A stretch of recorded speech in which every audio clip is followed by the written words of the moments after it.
It's good to see you all. I'm Katie Winkelstein-Duveneck, and I'm in the English department at Hunter. And what else do I want to say? Oh, and I was the ACERT Fellow last year. And it was an amazing experience. Let's see. Okay, so I'm going to do a presentation. Let me share my screen with you. So this is something that I do. Let me share it. Okay. All right. Can everybody see this? Great. Okay, so let me get rid of the closed captions. Okay, cool. This is something that I do on the first day of every class. And all of the classes that I teach are writing classes. And a lot of them are first year writing. So like English 120, like this fall, it's going to be students who are just newly in college. And oftentimes it's their first, it's the only, especially if they're STEM students, it might be the only class where they get to like interact with each other and form a community. But I think this goes for, I see there's a lot of people from different disciplines, which is awesome. And I think you can use this for really anything because about it's about the writing process, but it's also about the assignment process. Anyway, so this is what I do on the first day of class. So like it's an informal poll. So I'm kind of writing these 5 stages of the assignment on the board, and then asking people which is the most challenging for you of this sequence.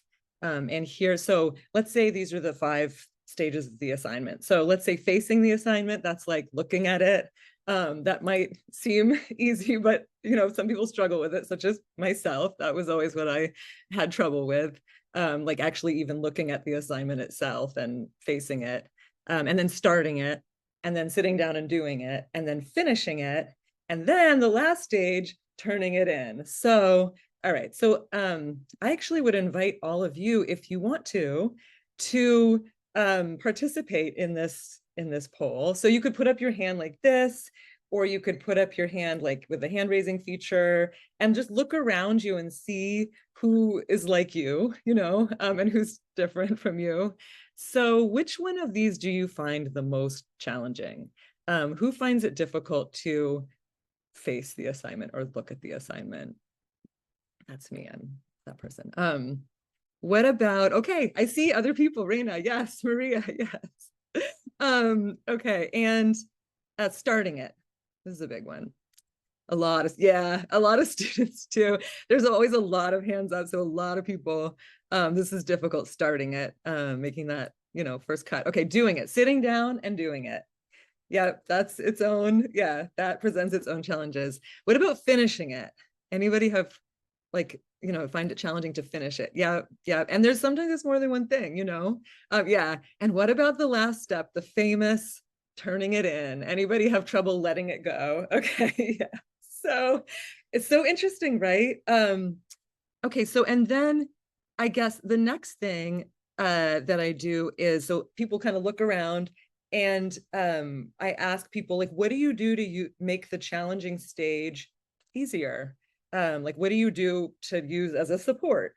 Like, do you have a friend who's a study buddy? Do you have a family member? Sometimes people are like, I have my mom tell me, if they're living with their parents, which a lot of first year students are, I have my mom, encourage me or tell me to do it. Or tutoring can be a really good use of this, to sit down with a tutor, or other strategies. So does anybody have one that they want to throw out there, either verbally or in the chat, if you want to? You can, throw it out there. I guess maybe the chat makes the most sense, right? Let's see. Yeah, yes to tutoring. Yeah. I mean, just to think about an accountability group. Yeah, family, absolutely. Yeah. So it's great to see, like, what different people use.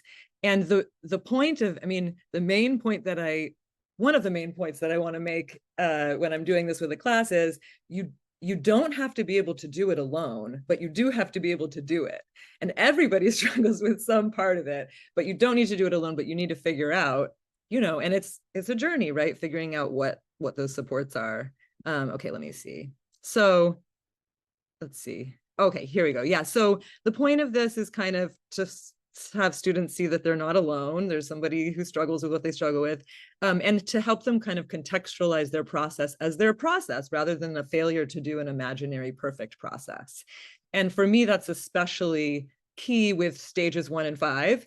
People who struggle with facing the assignment or turning it in, I think there's this idea that you're supposed to be able to do those things by yourself and there's something wrong with you if you can't, when in fact, that's just part of the writing process. So like with step 1, I used to be a tutor when I worked at the College of New Rochelle for years. And people would always come in and I would say like, okay, well, what was the assignment? They would say, they didn't really give me an assignment. I'd be like, are you sure?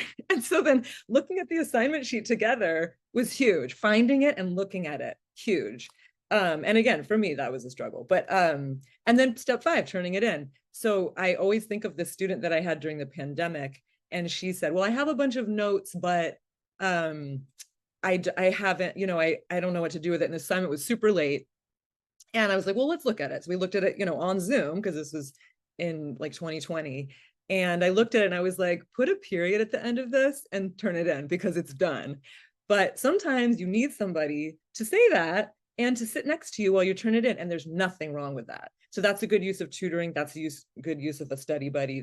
But you have to know, because otherwise people will literally have all the assignments on their computer and not submit them the whole semester, right? Just because somebody hasn't turned something in doesn't mean they didn't do it sometimes. So the perfectionists, they struggle with that. Anyway, so, it's knowing where you struggle, and then getting to know your writing process is one of the main goals of any writing class, in my opinion.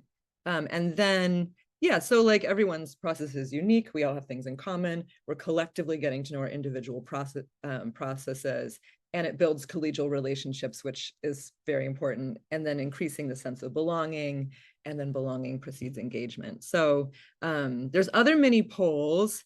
I don't know, I haven't been keeping track of time.